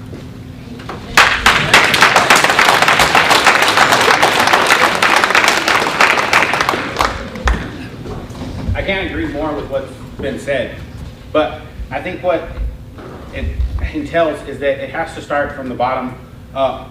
And we have in Pecos County, as a county, already started to put these regulations and making these companies accountable, making them make their employees citizens of Pecos County, make them relocate here, make them pay taxes here, make them be a part of our community, make them put their kids in our schools. So when they have to locate and those companies have to be citizens, or their employees have to be citizens, it helps our growth. So in that, we also have to be responsible with what these additional people are going to bring. And the county has worked with partnerships. I'm currently working with Commissioner Reeves, that sits back there in the back of the room, to upgrade the Kainosa Imperial water system and bring new water to those areas and better water and increase the pipeline. We're working with TxDOT and keeping TxDOT informed of all of this expansion and where these projects are going so that they know this. But more than anything is the partnership that the judge has created with Permian Basin Regional Planning. It's in a region of counties out here, and we stand together and we have to stand united and work as a partnership, not only from the city and county level, but at the regional level, so that we get heard at the state and the federal level to bring that funding out here, because there's a lot that is made out here in West Texas. Oil and gas, renewable energies, we are funneling all of this to the 35 corridor, and the rural citizens out here are the ones responsible for doing it for the large masses of the state. So I think really we need to stand together as a region as we do this and be heard at the state and county level. So I could not agree more with what Sandra was saying in the back of the room. Thank you. Yes. I'd like to answer Warren Oakey's very excellent question about these big projects that are coming here. One thing I think we can do is stop giving them tax abatements where they don't pay taxes. And I understand what's going on there, but they could pay something. They could pay, but just don't wipe out all their taxes. And for these pilots, these payment in lieu of taxes, let them pay something, and that could go toward roads and the infrastructure. All these big projects are coming here because of what we have. They need to pay. They need to pay some taxes too. I have to pay taxes. That's just my opinion. Just to clarify, both of these projects, or actually all of these projects that receive tax abatements do pay something in Pecos County. As a prime example, the big data center, that's the discussion topic tonight, in phase 1 of that project, will pay over $7.2 million in taxes to Pecos County annually. That's a lot in their first 10 years. And on top of that, each one of those projects is responsible for $80,000 a year to nonprofits in Pecos County. So you're now talking to the tune of $7.3 million that they're going to directly put back into our community, and that is substantial amounts of money and holding them accountable. So there is an abatement, but there's agreements that make them pay, and then the abatements make them accountable for the areas that they occupy.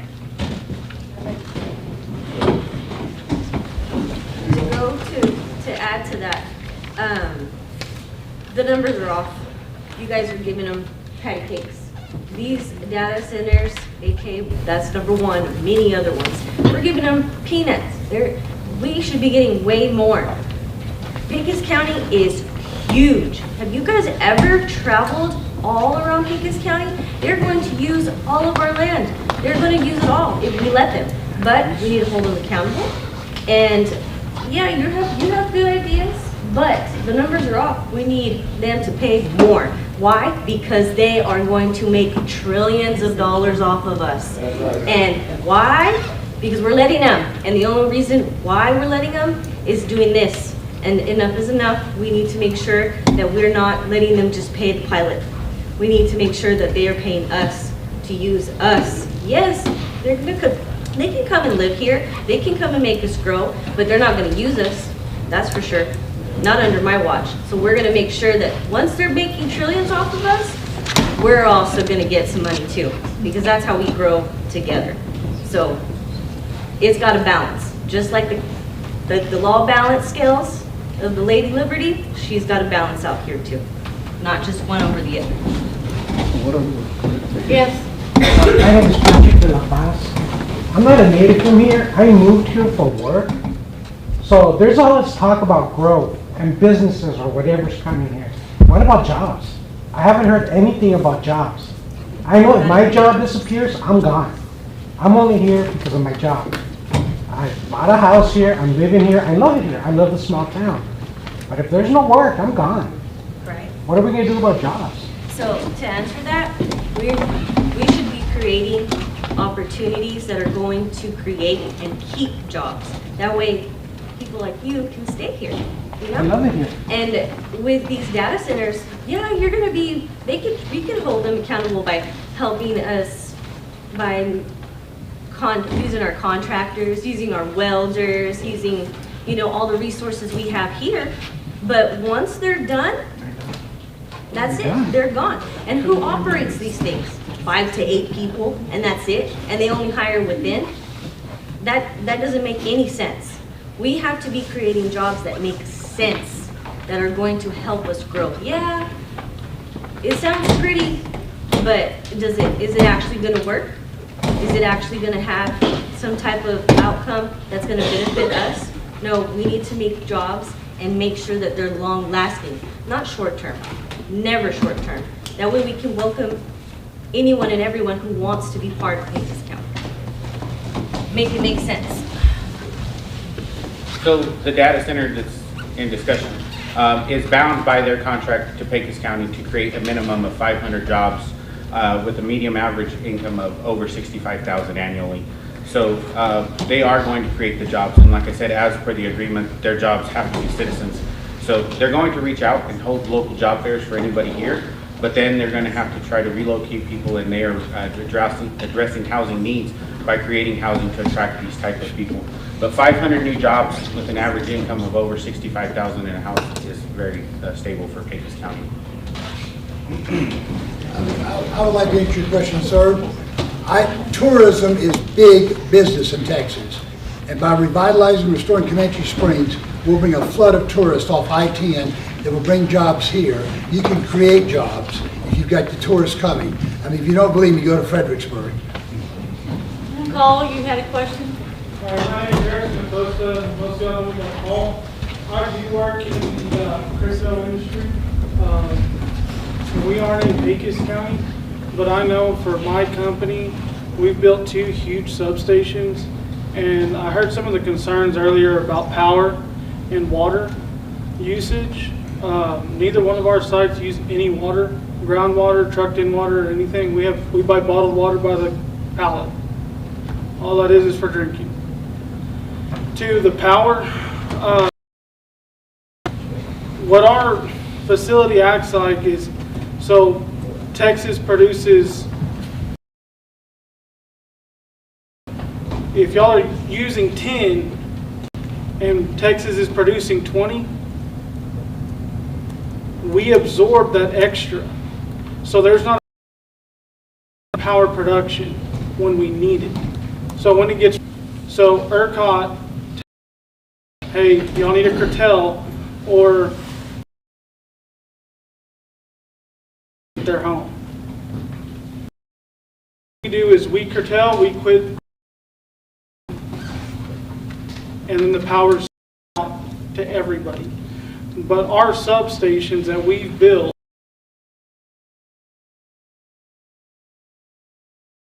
with everybody's infrastructure.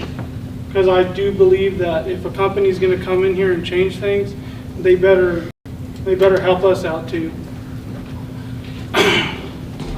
3 of them live in Fort Stockton. 3 of them. 11 more jobs, 11 more households that could be fed. But I think that is a huge, and it's not $15 an hour. Because I'm sorry, but as a grown person, it's hard to live off $15 an hour. Especially today, every time you go to Walmart, it's $100 just to walk in the doors. So I definitely would like to see plans, both, and maybe some takes from our county judge.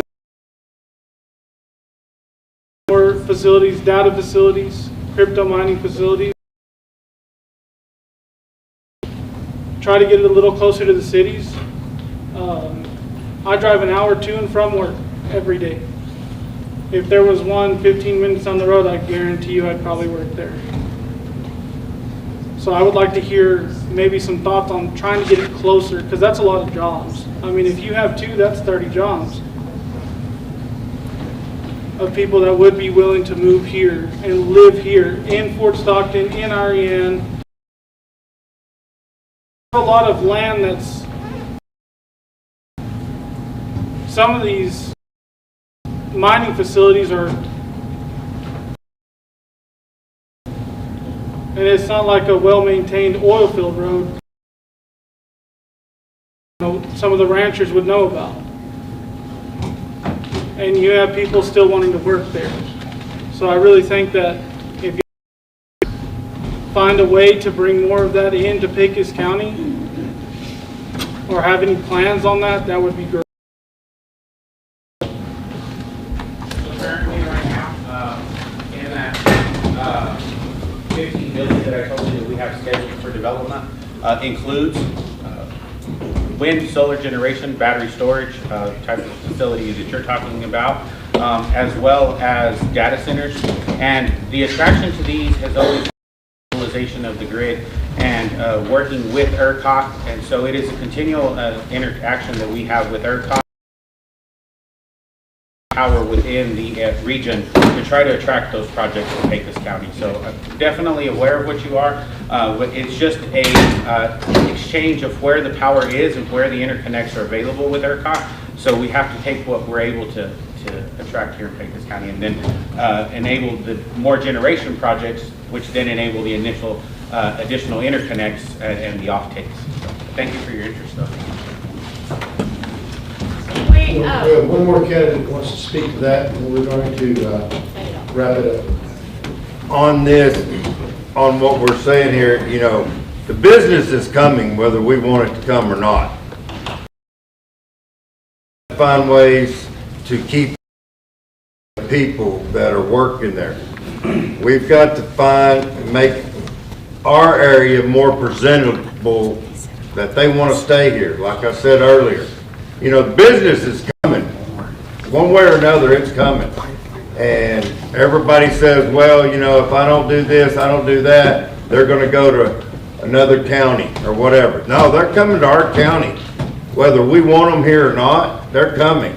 So we've got to find ways to make it more presentable for our area and for them to keep them here and for them to want to bring their families and generate business here in Pecos County for us.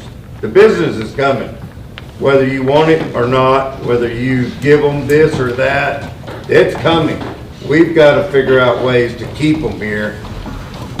They're not going to run off. They're coming whether, you know, they tell you, if you don't give me this abatement or whatever, I'll leave and go somewhere else. No, they're coming to our county. Our county is one of the main attractions right now. And it's big and it's coming. So you get ready for it. We need to improve things in our county to make it more presentable for them. Thank you. Can I ask one more question before we go? Let's do the last question before we let us go ahead.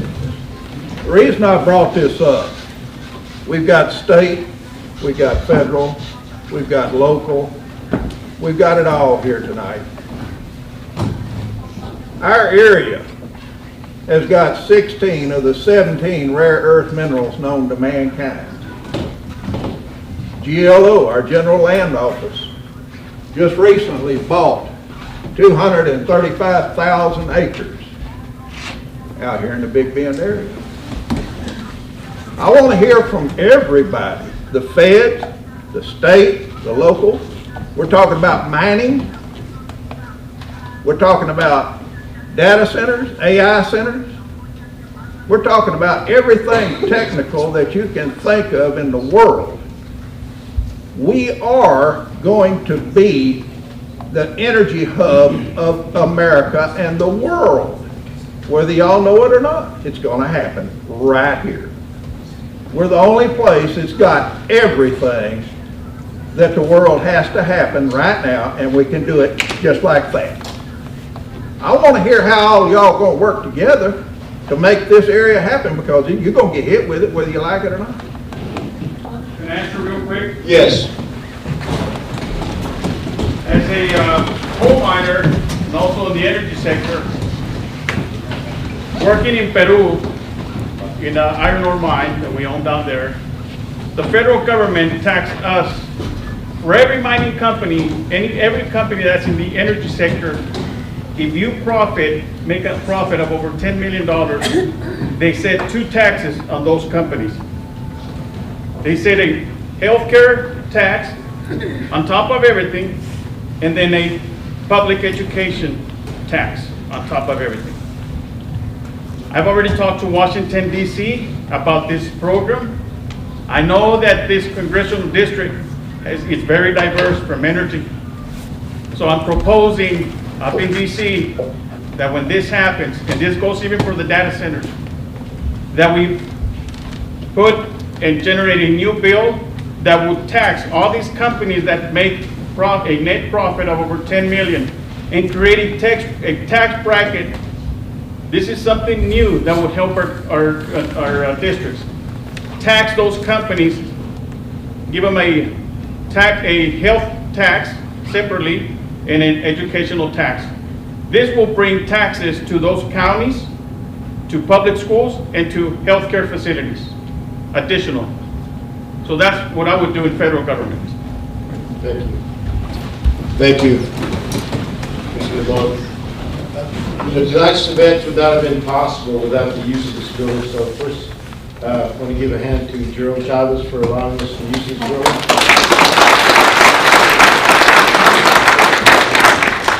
Colette Tristan Bargon for the live stream. Ella Valdez for putting together the media candidates. All of you are concerned about living in a better Pecos County. Tonight's Meet the Candidates Forum, I think, has shown that as well. With the presentation of David Godson and Rankin Mitchell for Justice of the Peace Precincts 1 and 4. Jerome Chavez and Ramon Sotelo for the Pecos County Commissioner Precinct 2. Leslie Davis, Rosie Holland, and Esperanza Hope Swallow for Pecos County Clerk. Santiago Cantu Jr., Marshall Daggett, Emily Ferry Natividad, Remy Ramos, and Kirby Warnock for Pecos County Judge. They're also concerned about making Pecos County a better place to live. Thank you tonight for your questions, your attendance, and cooperation. Good night, and may God bless Pecos County.